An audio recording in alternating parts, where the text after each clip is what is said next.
అందరికీ నమస్తే. BJP MLA Raja Singh చాలా హాట్ కామెంట్ చేసిండ్రు. ఆయన ఎవరి మీద చేసింది వాళ్ళ పార్టీ నేతల మీదనే చేసిండు. ఇన్ని రోజులు బయట అక్కడక్కడ ఆరోపణలు వినిపిస్తున్నాయి. వాటిని ప్రూవ్ చేస్తూ అవును నిజమే మా వాళ్ళు అదే పని చేస్తున్నారని చెప్పి కుండబద్దలు కొట్టిండు. ఆయన చాలా తీక్షణమైన కామెంట్ చేసిండు. రేవంత్ రెడ్డితో బీజేపీ నేతల ములాఖాత్ ఏందో చెప్పిండ్రు. నేను చెప్తూనే ఉన్నా చాలా రోజుల నుంచి నడుస్తుంది, అట్లా ఉండకూడదు. బీజేపీకి మంచి అవకాశం ఉంది రాష్ట్రంలో, కార్యకర్తలంతా బొవ్విలుడుతున్నారు. అరే మన గవర్నమెంట్ వస్తుంది కష్టపడదామని లీడర్లు మాత్రం రేవంత్ రెడ్డితో ములాఖాత్ అయ్యారు. బీజేపీకి ఉన్న బలమే కార్యకర్తలు, కానీ ఆ కార్యకర్తలు కష్టపడదామంటే కూడా వాళ్ళతో పని చేయించుకునే అవకాశం లేదు బీజేపీలో. మాట్లాడదాం ఈ ఇష్యూ మీద. ఈ వార్త చూస్తున్న మీకు అందరికీ కృతజ్ఞతలు. ఇది signal TV digital, signal TV Telugu alternate channel. ఇది సిగ్నల్ టీవీ తెలుగు చాలా ముప్పు ఉంది, చాలామంది రిపోర్ట్స్ కొడుతూ ఉన్నారు, ఎప్పుడేమైతుందో తెలియదు. కాబట్టి ఆల్టర్నేటివ్గా డిజిటల్ కూడా డెవలప్ చేస్తున్నాం. ఇందులో కూడా మా విశ్లేషణలు మీకోసం చేసే విశ్లేషణలు ఉంటాయి, మీ గొంతులు కూడా వినిపిస్తాయి ఇందులో. మీరు సిగ్నల్ టీవీ డిజిటల్ కూడా ఆదరిస్తారని, దీన్ని కూడా సబ్స్క్రైబ్ చేసుకుంటారని ఆశిస్తున్నా. ఇక వీడియోలోకి పోదాం. ఆయన చేసిన కామెంట్స్ ఒకసారి చదువుదాం. తెలంగాణలో బీజేపీ అధికారంలోకి రావాలంటే కాషాయ దళంలోని పాత సామాను బయటికి వెళ్ళాలి. పాత సామాను బయటపడేయమంటున్నాడు. పాత సామాను అంటే ఎవరిని ఉద్దేశించి చేసిన కామెంట్స్ ఇవి. పాత సామాను మనం ఎప్పుడేం చేస్తామంటే సంక్రాంతి పండుగ ముందు భోగి రోజు ఇంట్లోకి వెళ్ళి మొత్తం ఎత్తుకొచ్చి పాత సామాను అంటు పెట్టేస్తాం, మంట పెట్టేస్తాం, భోగి మంటలు వేస్తాం.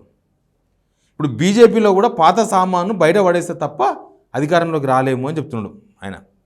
కొన్ని సామాజిక వర్గాల్లోని కొందరు పార్టీని సొంత జాగిరిలా భావిస్తున్నారంట.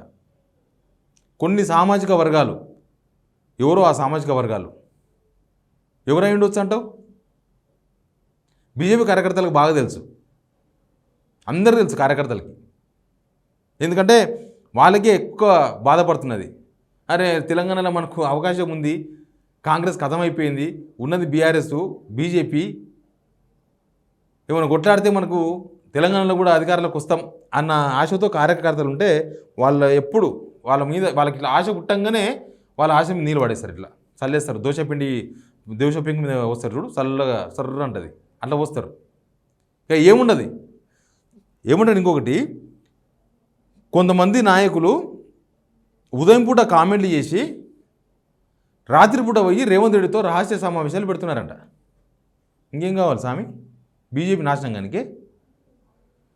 ఈడ ఉన్నది కాంగ్రెస్ ప్రభుత్వమా బీజేపీ ప్రభుత్వమా అనే అనుమానం వచ్చే విధంగా చాలాసార్లు వివరించిన బీజేపీలో కొంతమంది నేతలు.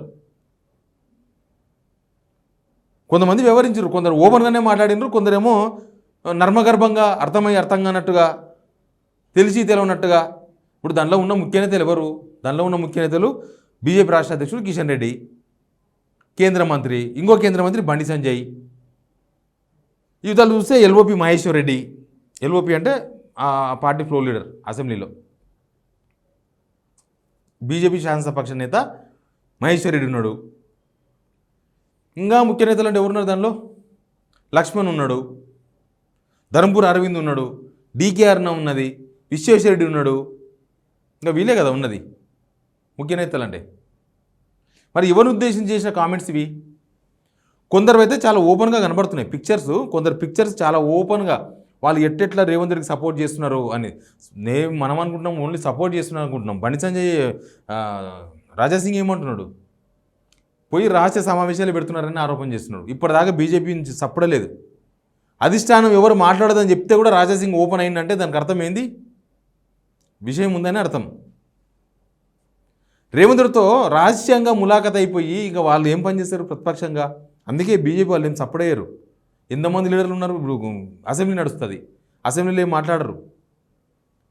ఇక కొంతమంది అయితే అసలు రేవంత్ రెడ్డిని రారాజు, మహారాజు, శ్రీరాజు అని పొగిడినరు లాస్ట్ అసెంబ్లీలో, కామారెడ్డి ఎమ్మెల్యే.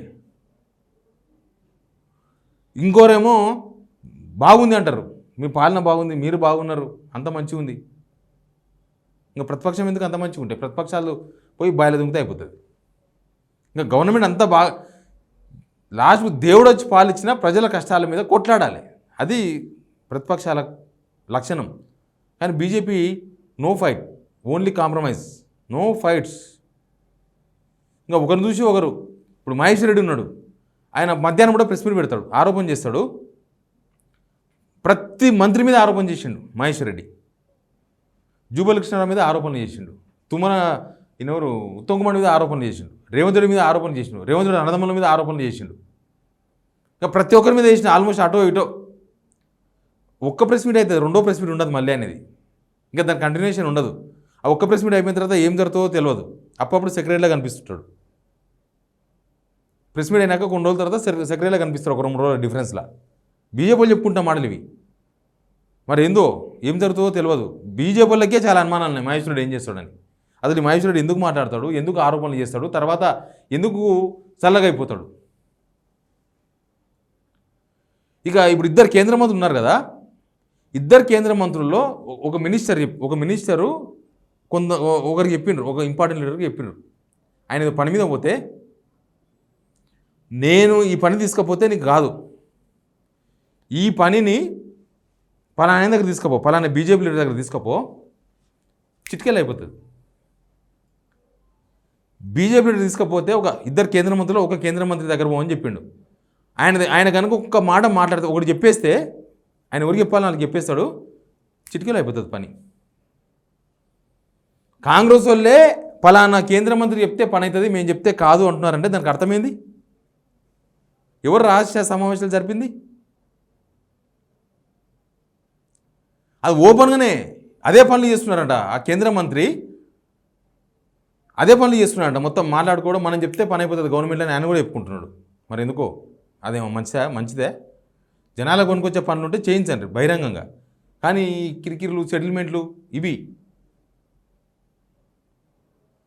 ఇంకా కష్టాలు వచ్చినప్పుడు చూస్తున్నాం కదా. మూసీ వస్తే సపోర్ట్ చేస్తారు, హైడ్రా వస్తే సపోర్ట్ చేయాలి, ఇన్ని ఆరోపణలు చేస్తారు. ఎలక్షన్ వచ్చినప్పుడు రేవంత్ రెడ్డి గజ దొంగ అంటారు, ఎలక్షన్ అయిపోయిన తర్వాత మంచి దొంగ అంటారు. అర్థమైంది దానికి. ఈయన బడేబాయ్ అంటే ఆయన చూడబాయ్ అంటాడు. ఇక దానికి వీళ్ళు కొనసాగింపు. మనోడే రేవంత్ రెడ్డి, మనోడే అన్న ఫీలింగు బీజేపీ ముఖ్య నేతల్లో ఉంది. రేవంత్ రెడ్డి మనోడే, ఇంకా రేవంత్ రెడ్డి మనోడే అన్న తర్వాత ఇంకే ఉంటుంది. నేను ఒక విషయం చెప్తా, ఇది ఏ స్థాయిలో ఉంది, రేవంత్ రెడ్డి ములాఖత్ ఏ స్థాయిలో ఉందంటే, రాజాసింగ్ నాకు తెలుసో తెలియదో నాకు తెలుసుకుంటా. ఈ మధ్యకాలంలో ఒక ఛానల్లో రేవంత్ రెడ్డి ఢిల్లీ పోయిండు ఫ్యామిలీతో, అక్కడి నుంచి కుంభమేళకు పోతాడు అని పెద్ద బ్రేకింగ్ న్యూస్ చేసి తిప్పితే ఆ ముఖ్యమంత్రి రేవంత్ రెడ్డి ఆ ఛానల్కి సంబంధించిన ఒక ఎంపీకి ఫోన్ చేసిండు. ఫోన్ చేసి, ఓ నాయన ఏంది నా మీద అట్లేస్తున్నారు, నేను కుంభమేళ పోతా అని. మొదలే అంతా కుంభమేళ పోతా అంటే ఇంకా నేను బీజేపీ కన్ఫర్మ్ చేసేస్తారు, తీసేయరు అంటే తీసిపడేసారు వార్త. అంటే అనుమానాలు నిజమవుతాయని. అనుమానాలు అంటే ఈ ప్రూఫ్ కదా. కుంభమేళ పోతే అందరూ బీజేపీ అంటున్నారు. ఈ మధ్య అన్నారు కుంభమేళ పోతే, ఇప్పుడు డీకే శివకుమార్ పోతే ఆయన బీజేపీ పోతుందని ప్రచారం చేస్తారు కదా. అట్లా అనవసరంగా లేనిపోని తెర మీద తీసుకొస్తారు. ఇప్పుడు ఇదంతా వద్దని తీపిచ్చిండు రేవంత్ రెడ్డి ఆ ఎంపీ ఫోన్ చేసి. ఇక ఇంత ములాఖాతు నడుస్తున్నప్పుడు రాజాసింగ్ లాంటి కార్యకర్త మాట్లాడడంలో తప్పేమున్నది? ఆ పాత సామాన్ తీసి బయటపడేయమంటుండు. అప్పుడు బీజేపీ అధికారంలోకి వస్తుంది అనేది ఆయన వర్షన్. ఇంకా పాత సామాన్ ఎవరనేది వాళ్ళే ఆలోచించుకోవాలి. కార్యకర్తలకైతే తెలుసు, బీజేపీ కార్యకర్తలకు. Please subscribe signal TV digital.